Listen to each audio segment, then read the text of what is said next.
everybody, and welcome to the garage. Welcome to the court of public opinion. Peter Clayton's behind the camera, all rugged up. I'm rugged up. God, it's cold. Oh, there's no heating in the garage. Oh, there's an open fire over here, but we haven't started that. But, you know, anyway, rugged up, stay warm. It is, let me think, six weeks of winter left. We're sort of right smack in the middle. But I love winter, normally. This seems to be a particularly cold one. But I love every season. What is there not to love, ladies and gentlemen? Lots of wonderful foggy mornings. You know, up here in the, I suppose you'd call it the foothills, the mist, which is usually a very, very fine rain, really, when you look at it. The mist is hanging about the middle of the pine trees. And it just looks fantastic, which means we're sort of above the clouds. Which sounds funny, but it's not a bad place to be, really. Today is an auspicious day. We'll get to the dates much later on, but this is the day back in 1969. July the 16th, 1969. Apollo 11 was launched, carrying the first men to the moon. Wow. Golly, golly, golly. When we've got, because we're very lucky, we have Professor Ian Plymer around the dining room table every Friday, and if he can't come in, we talk to him on the telephone. I've got to ask him why it is that we need to do that. I'm impressed that we did, but why do we need to go off exploring other planets, and now they're making multi-billion-dollar plans to go to Mars? Do we need to? I really don't know. The All Ordinaries has surged to its highest level ever. That's 8,206. That's a record. And the Dow Jones, talking about the stock market, has gone through 40,000. Now that too is a record. And you know, I looked it up 40 years ago. Do you know what the Dow Jones was? It was a bit over 1,000.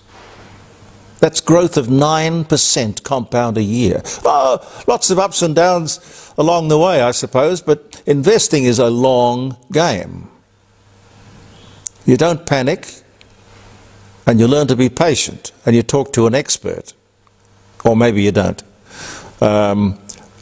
Pete, you've got that somewhere in your bag of tricks. Sure. The Celebrity Economist, based in the United States. Take a look.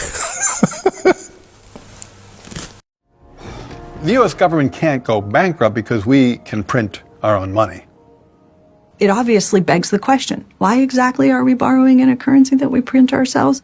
I'm waiting for someone to stand up and say, why do we borrow our own currency in the first place? Like you said, they print the dollar. So why does the government even borrow? Well, again,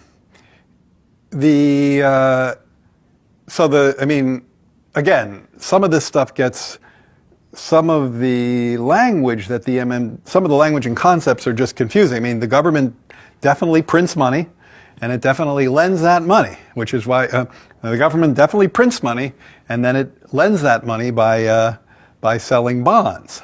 Is that what they do? They sell bonds. Yeah, they sell bonds, right? Because they sell bonds, and people buy the bonds and lend them the money. Yeah. So a lot of times, at least to my ear with MMT, the language and the concepts can be kind of unnecessarily confusing, but there is no question that the government prints money, and then it uses that money to, I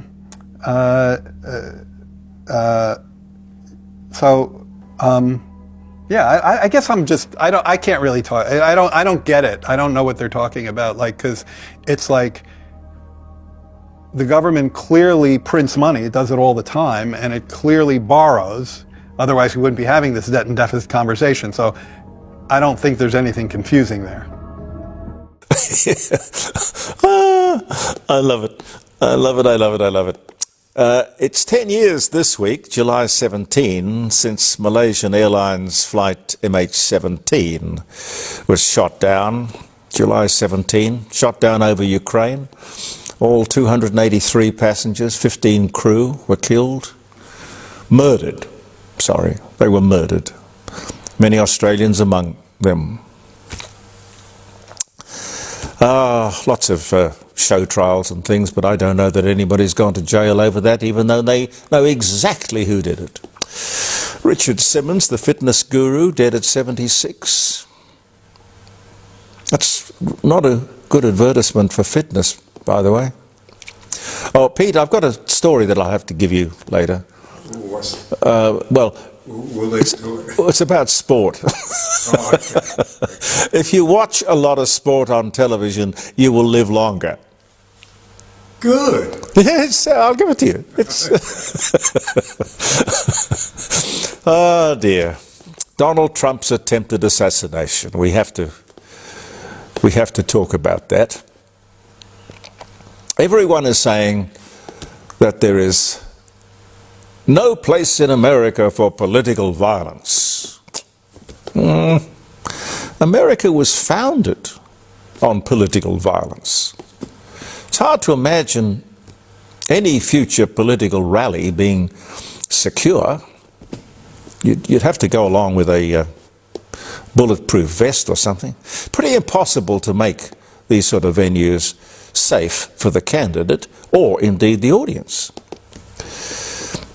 You can have security to a degree, but in this case, apparently the shooter could be clearly seen crawling across the roof of an adjacent building not 150 yards from the venue. But it was outside the area that was being controlled, and I gather patrolled. Security should have been tighter, that's a fact. People were yelling and pointing at this guy who had a rifle crawling across the nearby roof.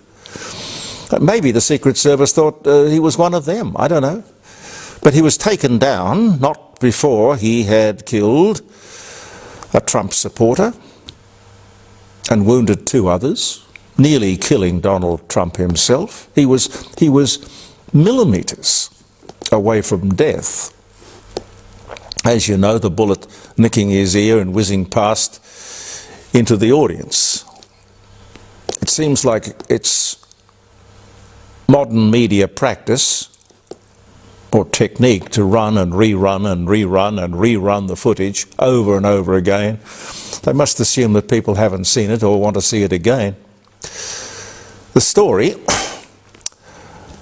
after days of seeing the thing, I don't know about you, but I'm tempted to yell, "Enough is enough, I've seen it." It doesn't add anything more to the story. It just looks like they're milking it. It's pretty dramatic, I must admit. I mean, you might say that my talking about this, as it's a few days old, I'm doing kind of the same thing. But I won't go on and on and on about it unless I can add something new, which I'll try to do. The Republican National Convention in Milwaukee yesterday, you couldn't wish to write a better pre-election script, could you?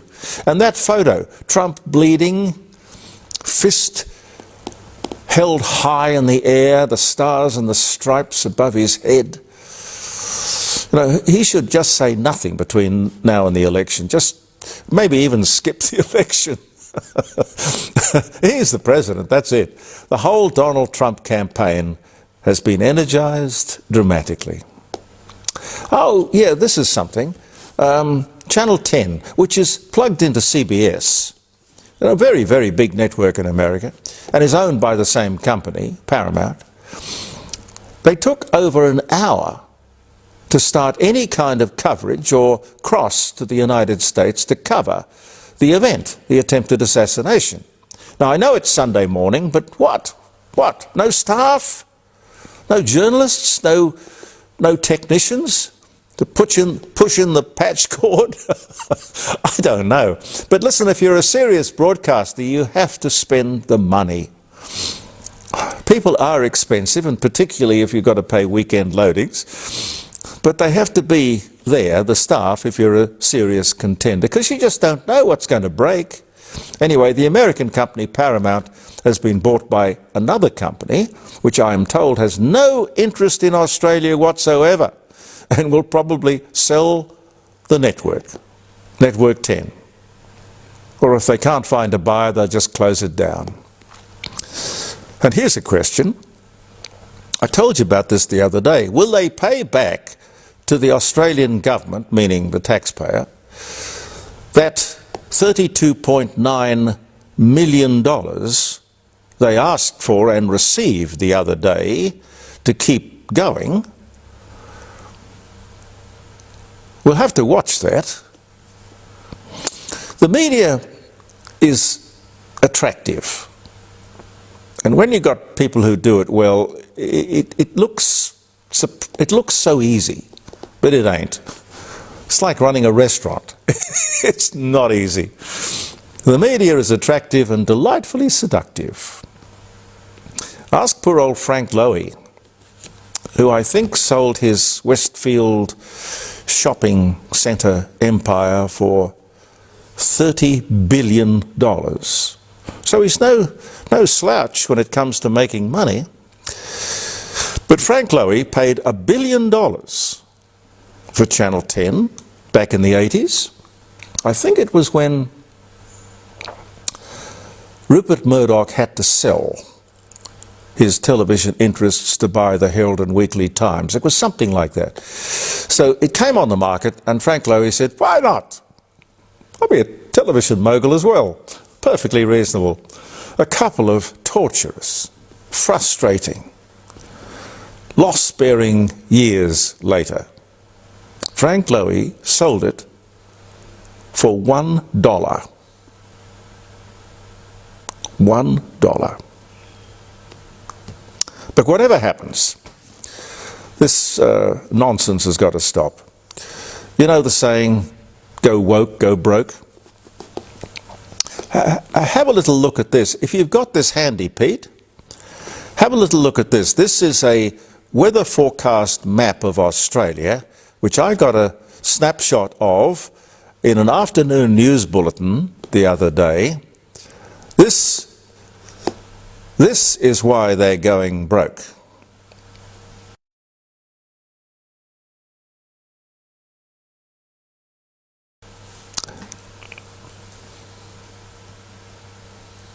Do you believe it? Nuts. We live in... Pete, you think it's Adelaide, don't you? No, it's the whole damn country. No, I mean, we call it Adelaide. Oh, yeah, According to Channel 10, it's called Tandanya. Yeah. I wonder what the hell they call the whole country. Whoopee-goopee land or something. Wonderland or something? Oh, heaven help us. Can anyone tell me why we are now spending hundreds of millions of dollars to increase our influence in the South Pacific? What we're doing to increase our influence is we're packaging up all these old soaps, neighbours. Well, some of them really crappy old soaps, 40 years old, some of them. Why? Well, I think they're worried that the Chinese are going to run in there with their version of the same sort of thing. I don't buy that. I don't get that. But the reason I bring it up was when I saw the story, it reminded me that this government had cancelled Radio Australia. Radio Australia, which had maintained a constant Australian presence and influence, which is what they tell me they want, Australian presence and influence in the South Pacific for generations. It was run by the ABC, but a non-political force for good, useful information, and generally a credit to this country. I believe, I'm happy to stand corrected, but I believe it was the ABC who wanted to close down Radio Australia because they couldn't get their politics into it. And anyway, they wanted the money. Now, if I'm wrong, tell me. Absolutely stupid for the government to close down Radio Australia, a service like that. It's a bit like the very same government closing down the ABCC, you know, the Australian Building Construction Commission, that kept the union, CFMEU in particular, honest. You see, the government in these cases is doing nothing more than serving the interests of others, not the Australian people. And where is the media to ask the hard questions of this incompetent government? Or is every government incompetent? Probably. Quite likely. In this world, one has to be very careful of the things one says, because things can come back and bite you on the bum. Things hang around a long time. Now, Pete gave me this. I want to show it to you. Where did you get it from? This is the bit where Albo, as a younger man... It came through on Facebook or something. Well, in case you haven't seen it, I think it's priceless. It's very good. Just to have a look at this and see how the Prime Minister has changed his mind over the issue of giving the Governor-General a pay rise.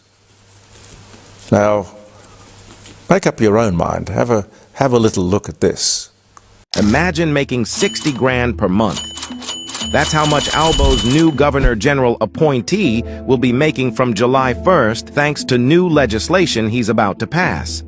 This legislation will boost incoming Governor-General Sam Mostyn's salary from $495,000 to over $700,000 per year. But wait a minute, what's this?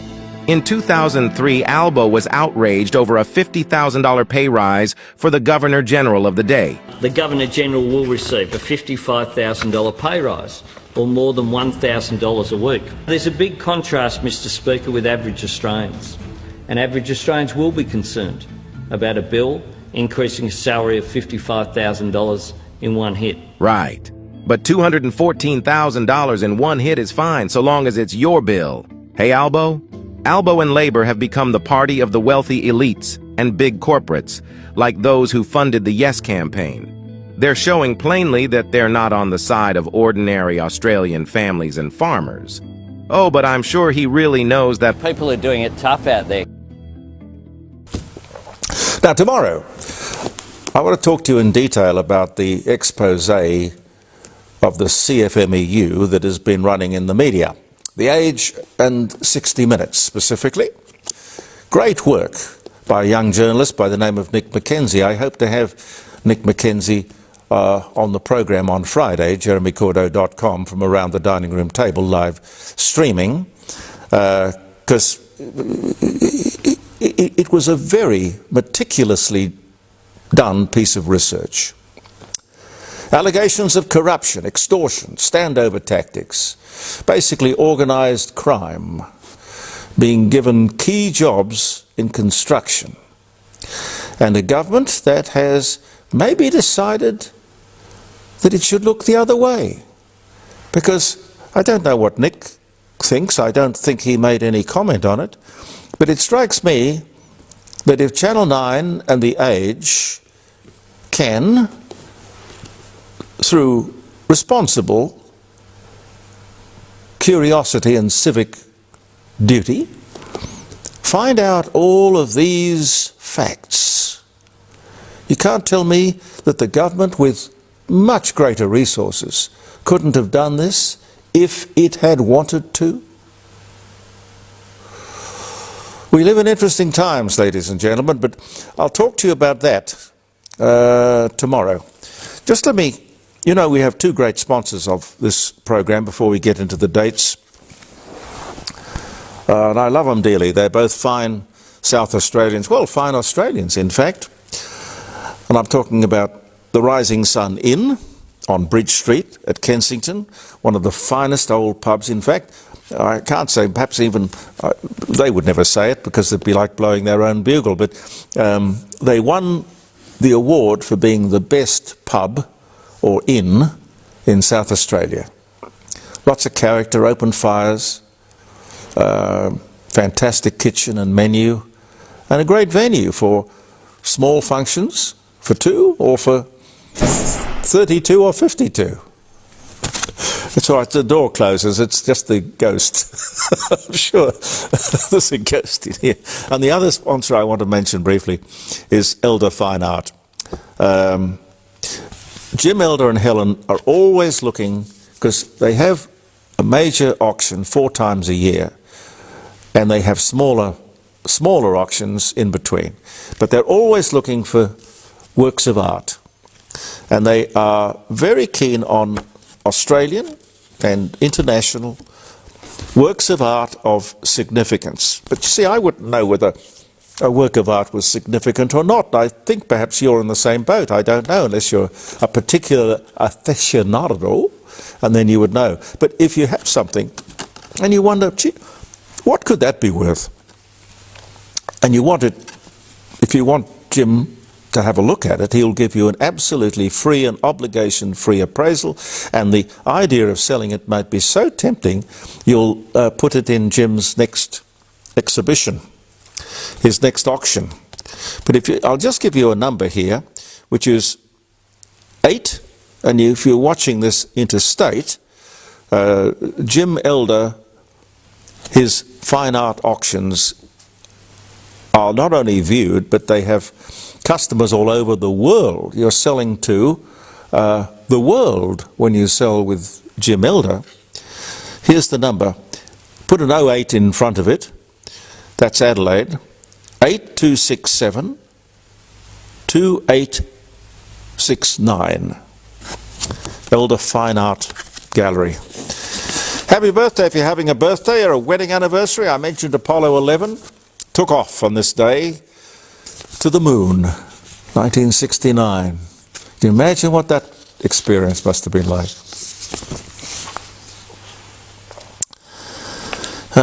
July 16. Margaret Smith, well, Margaret Court, really, but Margaret Smith Court, Australian tennis player, 1970 Grand Slam, 24 Grand Slam single titles. Born in Albury, Western Australia. Left-handed, but made to play tennis right-handed, so it didn't matter. She was so good. So good. 1942 she was born. Still going strong. Kissing is banned in England in 1439. Good luck with that. Why was it banned? Let me see. Oh, to stop the Black Death from spreading. Oh, well, okay. 1911, Ginger Rogers, American vaudevillian, stage, screen, dancer, singer, top hat, Academy Award-winning actress. She was born in Independence, Missouri, died in 1995, but born on this day in 1911. Adam Scott. Adam Scott. I had something here about Adam Scott. Adam Scott. He missed out by that much overnight of winning a really big golfing tournament. Adam Scott, Australian golfer, US Masters 2013, born Adelaide, South Australia in 1980, and he's on the professional circuit now, but he almost won the big prize just in the last 24 hours. Roald Amundsen, Norwegian polar explorer who led the first expedition to the South Pole, born in Norway on this day in 1872. He died in 1928. Natalie Wood, she was 33. Robert Wagner was 40. They got married for the second time on this day in 1972. It was aboard the Ramblin' Rose, moored off Malibu, California. And of course, I don't know if that was the boat that she went missing on. I don't know. There's a story there. Harry Chapin, American folk singer, songwriter, Taxi, Cats in the Cradle, dies in a car crash at 38 on this day in 1981. Will Ferrell, American Emmy and Raspberry, they're the ones you win when you've done something really bad. Award-winning comic. Anchorman, Elf, Step Brothers, born in California in 1967. Model Anna Nicole Smith. She was 26. She got married to a multimillionaire by the name of J. Howard Marshall on this day in 1994. She was 26. He was 89. Money, I think. Oh, well, I think they probably each had something that the other one wanted. Okay, that's all right. Barbara Stanwyck, American actress, Dynasty, Big Valley, Thornbirds, born Brooklyn, died in 1990, but born this day in 1907. Captain John Gilbert patents the first dredger in Britain. Oh, 1618. John F. Kennedy Jr. and his wife Carolyn Bissett Kennedy and sister-in-law Lauren Bissett killed in a light plane crash off the coast of Martha's Vineyard. The Piper Saratoga aircraft was piloted by John Jr. This day in 1999, first banknotes in Europe were issued by the Bank of Stockholm in 1661. Oh, I'll just give you one more. Jane Birkin. Now, I love Jane Birkin because she had a song which was, you know, banned. I can't imagine a song being so seductive that it gets banned, but they did ban Je t'aime. Je t'aime. I thought it was a lovely, lovely song, and I still do. In fact, I might play that on Friday. But she was an actress as well. She was in Dust and Death on the Nile, and a fashion icon. She dies at 76 on this day in 2023. Famous for advising on the world's most expensive handbag, which was the Birkin by Hermes. Forgive me if I'm not saying that properly, but apparently she was on a plane, first class traveling, of course, and she got talking to this man beside her, and she was complaining to him about her handbag. She could never get a handbag that was adequate, big enough, or stylish enough, or whatever.